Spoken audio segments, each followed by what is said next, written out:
We have a special guest on our Mastermind podcast series.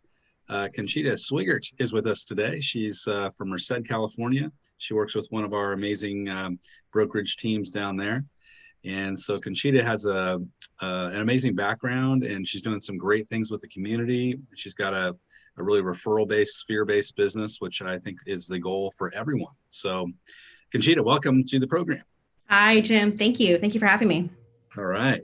So let's give a little bit of background on you, and then we'll dive into kind of your business model. So a little background on Conchita.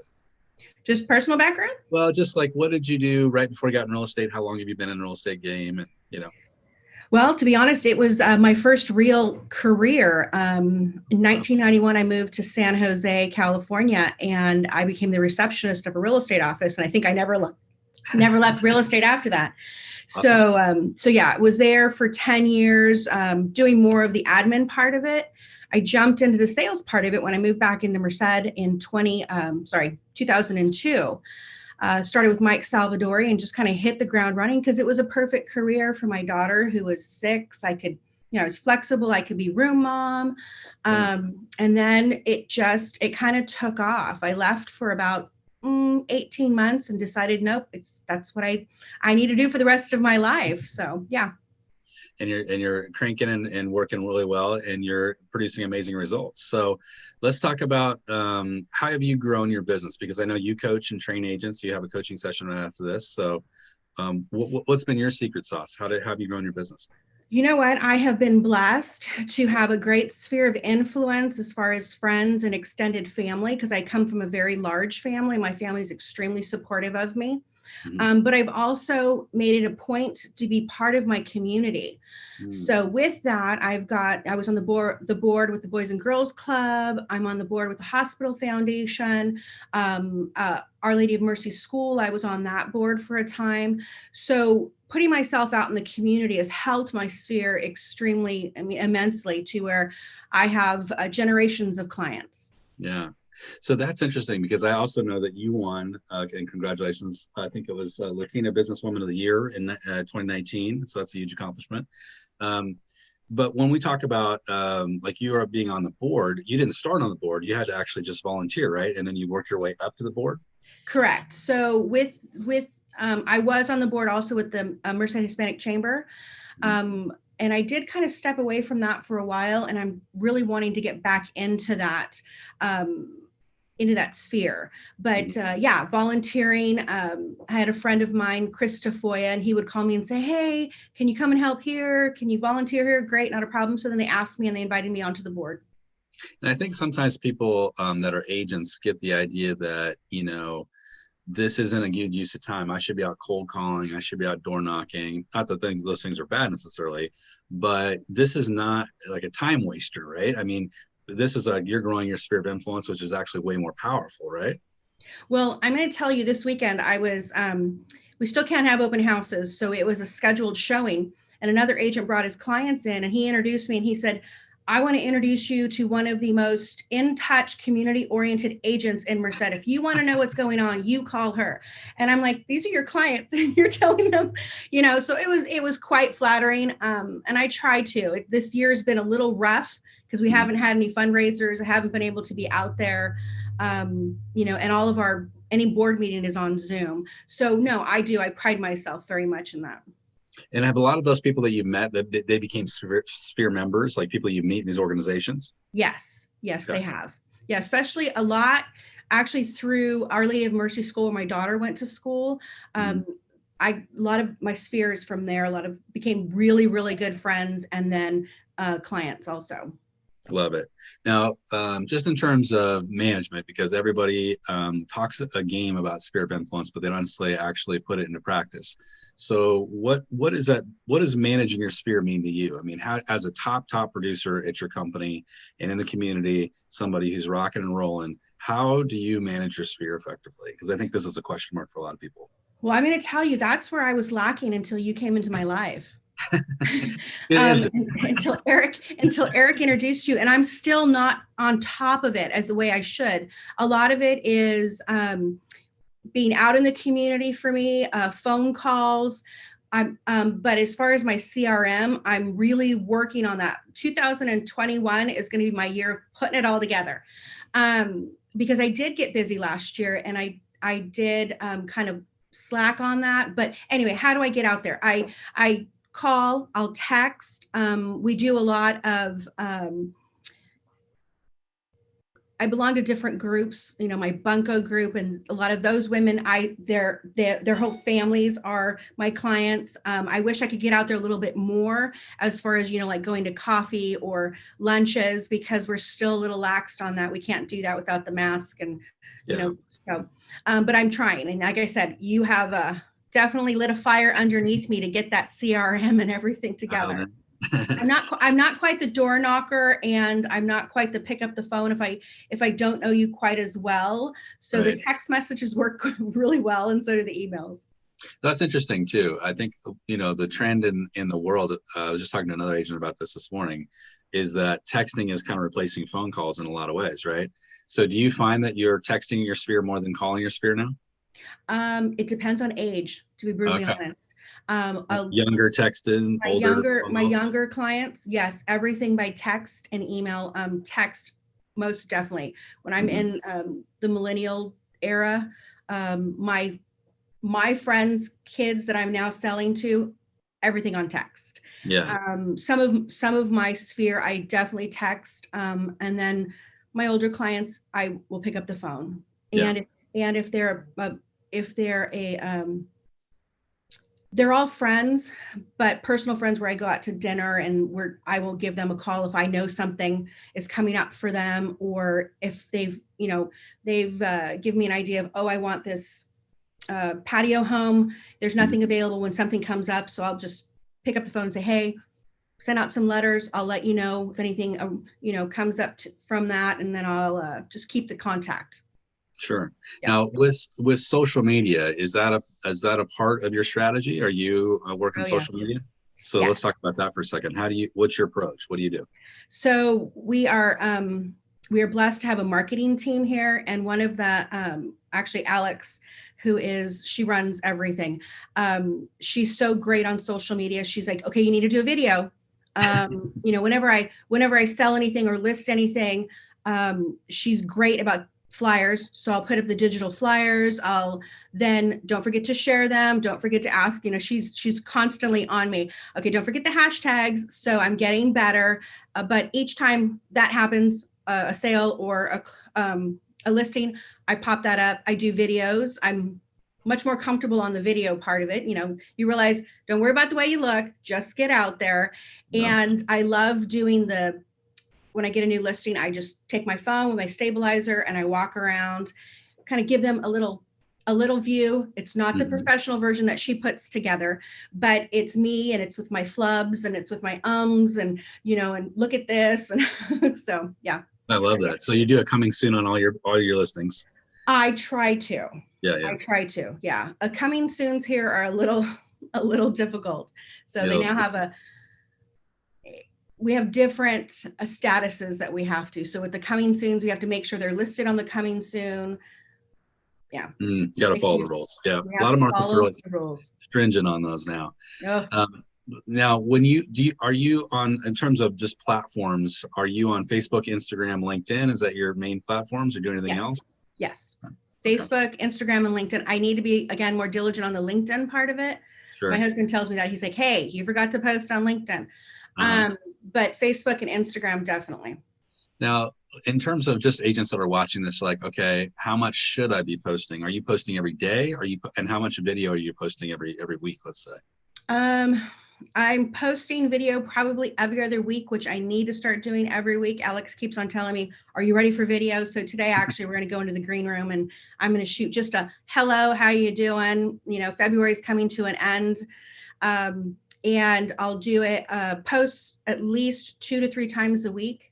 They've also given me, they've branded me basically. And so I did a Valentine's, I'll do the end of the month. And then they try to get me to do 4 a month just for my branding. So nothing that really has to do with real estate, more, I love food and cooking. So there's a recipe, or, again, Valentine's was just hello, how is that, have a great day, that kind of stuff. And so let's talk about marketing for a second. Do you do, with your sphere, do you do pop buys, like you're dropping stuff off for like Valentine's Day and that kind of thing? Or is that something that you can't do right now? No, we can't. I didn't do it for Valentine's Day. I did it for Christmas. And nice. I got a great review with that. I bought, just to help sponsor the FFA, the local FFA, I bought poinsettias. And Nice. so I went by and I did pop buys for my clients from last year, and they loved it. My Facebook was lighting up with pictures and thank you so much. You made my day. I was having a horrible day and I saw this beautiful poinsettia. So yeah, and then St. Patty's Day is also my anniversary. So I think my husband and I are going to pop by some cute little trinkets to another set of clients. So, I love it. Now, when you do the poinsettias, how many did you send out? I'm just curious. Like how many 40. did you deliver? 40. That's a lot. Okay. Yeah. So and 40, we hand delivered them. Hand delivered them. Love it. Yeah. And then same thing. That's what you'll kind of have the same kind of number for your St. Patty's Day. Yes. I might have a little bit more because it's going to be a smaller trinket. So I'm not quite sure what I'm going to do yet. Might be a little Irish coffee with no Irish in it. Because I don't want to be giving the alcohol out, but something to that effect, maybe a coffee mug and some candy or something just to say hello, or something green, maybe some beads. But that's now, going to. I'm sure in your market, like all of our markets, you're in a low supply market, right? There's hardly any listings, and it's very difficult for buyers. What's your strategy for working with buyers into multiple offers? I mean, do you have like a set strategy you're using to try to get in first place? Well, and that's difficult. I do have, at the moment, I have 4 first-time home buyers. Thank goodness, in different price ranges. But in our market, anywhere between 200,000 and 300,000 is a unicorn, unfortunately. Yeah, sold out. Yeah, they're sold out. So I prep my buyers. Of course, they have to have a pre-approval, not a pre-qual. I want to make sure that they're not buying anything big, that they have their deposit, that we're ready to go, that they understand we're going to be a multiple offer situation. So are you willing to go over asking? I am very, very leery about removing any contingencies, especially for first-time home buyers. So they're very aware. They're very aware of the steps they have to follow and that it is going to be competitive. So we're not going to find something in 30 days. I'm hoping we will, but I'm not. And then I'm also going out to my sphere of agents that I know who might have something coming up. Yeah. Again, not so much a pocket listing. I just want some information. Hey, do you have anything coming up? Well, yeah, but I know it's going to go quickly. Not a problem. I'm just going to prep my client that there's a few things that are coming on the market. So we're going to try to be as aggressive as possible. And I think that's the key right now, is relationships with other agents. I mean, this is where you have agents that have burned bridges with other agents over the years. It comes back to haunt you in a market like this. Because when you have 10 offers and you got 9 agents you like dealing with and you got one that you don't, you got a problem, right? So you're always going to make the choice. I'm going to go with one of these people that I like. So cultivating those really powerful relationships, I think, is so important right now. And networking. Well, and also make sure transaction easier for your clients. Exactly. So, when you have a great relationship and the communication is open and you're not afraid to say, hey, we have some issues with the property. My client, has paid over asking and is willing to come in if the appraisal comes in low with some more cash. Can you please make sure that the section 1 and 2 are completed? And just to have that. And you're absolutely right about the relationships. It's like, you have your sphere of agents. They don't necessarily have to be in your office, but your sphere of agents that you work well with, and they know who you are. And so when you send that text message out or that email, they're quick to come back and say, hey, I don't, but I'll let you know if I find anything. Yeah, love it. Now on the listing side, when you're taking listing, because we were just talking before, I think you're getting a listing here soon. Do you have a strategy for when you're launching that listing to make sure it's going to launch in the market right? Well, at this time, honestly, I just put a picture up and it's gone. But but I've had one that I've been cultivating for a little bit, and it, to the benefit of the seller, the price has gone up. So I'll go and I will go and assess the home, let them know if anything needs to be removed, if it needs to be staged a little differently, and then from there, I let our marketing team know. I take at least a few photos just to start the buzz. And then from there, the girls will, Alex will go ahead and she will set up a flyer. They'll set up a time to go take photos so they can do a flip book for me. And that has actually helped so much because I attach the unbranded flip book to my MLS printout or my MLS information. And so everyone gets to see that. So that's kind of nice. So it would be going to assess the property. It would be making sure that my clients understand that the house needs to be in relatively great condition. If it's not a staged house, it's going to be something that needs to be cleaned up. I will do another market analysis actually right before I list it to make sure that we're right on point on the pricing. And then I hand it over to the gals, and Alex goes crazy with it. And I'm again blessed. I'm blessed she likes me too. Because I get not that I get special treatment. She just knows that I appreciate her completely. So are you doing just listed mailings and pending mailings and sold mailings around your listings, or no? I'm just doing sold mailings because actually I'm going to be doing just listed mailings soon because I'm listing and selling within a few days. So then they go out and it's kind of nice. I'll put a pending across it and so send it right back out. I love it. So open house is still not available in your market, but are you doing like scheduled showings? Is that how you do like all showings on Saturday or Sunday or something? We could have an open house by appointment only. So it has to be scheduled and it has to be identified that way in the advertisement. Open house by appointment only. They are, CAR is basically saying no signs if possible, scheduled showings only. And if my listing does go over the weekend, yes. So that's this most recent one that we sold. We had that. I just had scheduled showings on Valentine's Day. Actually, my whole Valentine's Day was selling the house. So that was good. And then the next couple ones that are coming up, they're in a city and they're going to be priced really well. So I don't think we're going to have the open houses. I think they'll both be gone pretty quickly. And then, procuring the next couple that are coming up. Sure. So when you're talking about, when you're talking to a new agent, you're saying, okay, you're entering the business and you're coaching them. Yeah. What would you say to them as far as, okay, what's the first thing that they should do as a new agent, like to get their business off the ground? What's your best advice?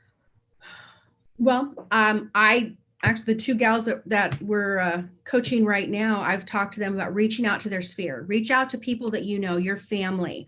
If you have a large family, if you have a large friend base, reach out to them and let them know, hey, I'm brand new. I'm a brand new agent. But also let them know that you come from a strong team, because a lot of people will not use brand new agents because they're brand new. Yeah. So the last couple that I've coached, I went with them. Or if they had their first listing appointment, to let them know that they have a strong base behind them. But the gals that are now, I have two brand new ones. Biggest thing is reach out to your sphere of influence. Reach out to the people that you worked with. One of the gals is going to be entering the ag industry, which is not my forte, but I do know ag. So I told her, I said, reach out to to the vendors that you were working with, reach out to not just your family and your friends, but also the people that you've worked with in the ag industry. Let them know that you are knowledgeable. And now you've entered the real estate part of it. So utilize that. And then my other gal is, she's quite young. So I'm like, oh my gosh, but she's very into the Hispanic community. I told her, reach out to the people. You're lucky. You've got two languages.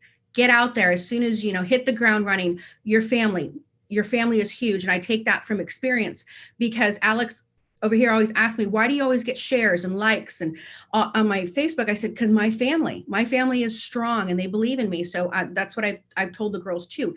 Biggest asset is your sphere. So I love this concept too, because really all of us have tribes, right? So we have our families, one tribe, but we have other tribes. I mean, if I ride motorcycles, I have a tribe. if I'm into computer gaming, I have a tribe. But you also have this huge tribe because you speak Spanish. You're obviously a Latino woman, and you've tapped into that. And I think sometimes people don't like lean into their tribes, and you've obviously leaned into it. And I do have a question about that because of the speaking Spanish, because I've got a lot of coaching clients, a lot of people that watch this that have dual languages, but maybe they haven't leaned into that. Have you put out, I'm just curious, on social media and maybe through your marketing, have you put out Spanish speaking, Spanish language, like videos and Spanish language posts? I have not. Okay. I'm just curious. I have not. Yeah. And that is, I'm going to tell you brutally honest. I can read a contract to you in Spanish. I can go over everything, but if I were to be right now, I would just be so overwhelmed with anxiety. I would just stammer over my words.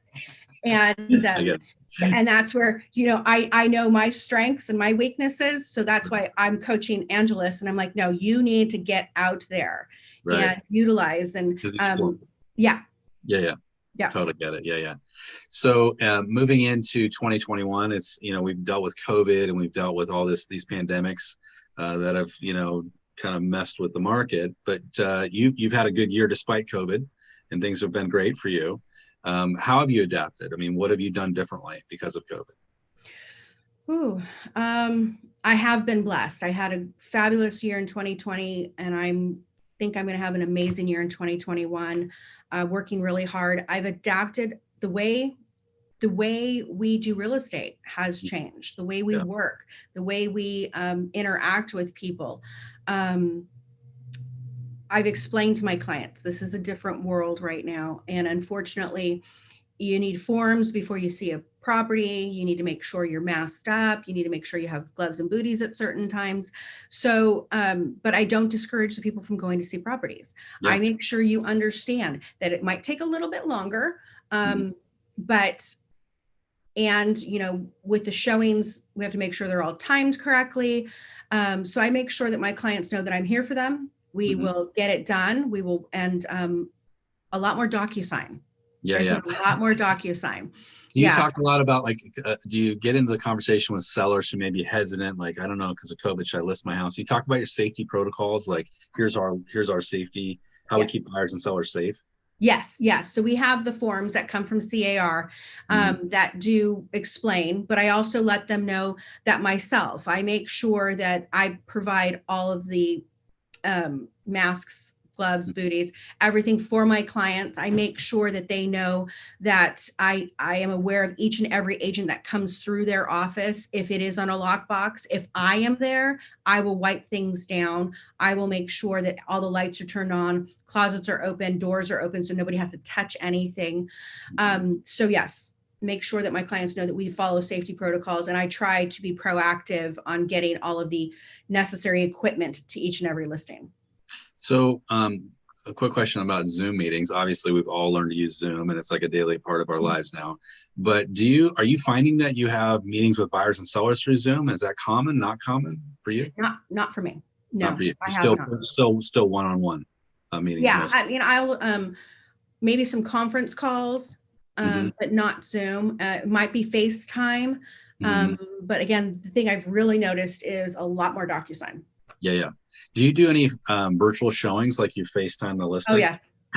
So that's common for you. So that is becoming super common, right? Yes. Yeah. And then, that's like a service point, right? We can say, well, we're willing to do that, right? Yeah, absolutely. I bought a stabilizer for that in my personal videos. So it's kind of nice to be able to walk through a house and show somebody who is not in the area. Or I've had one of the partners there and the other working. So can you take 5 minutes? We're going to go through the house. Yeah.